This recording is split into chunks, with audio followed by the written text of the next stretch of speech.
Yes, Haruna Niyonzima amaze gutandukana na ekipe ya Rayon Sport ni nyuma y'iminsi igera kuri 52 yonyine.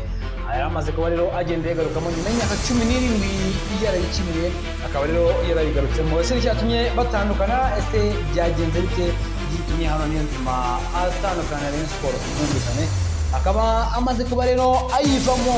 Uyu muvandimwe rero bita Haruna Niyonzima, umusore wa ikipe y'igihugu birumvikana no itari mikeya. Ese niki gitumye ayivamo? Ndaje tugende tubigarukaho neza cyane gatanu kuri gatanu.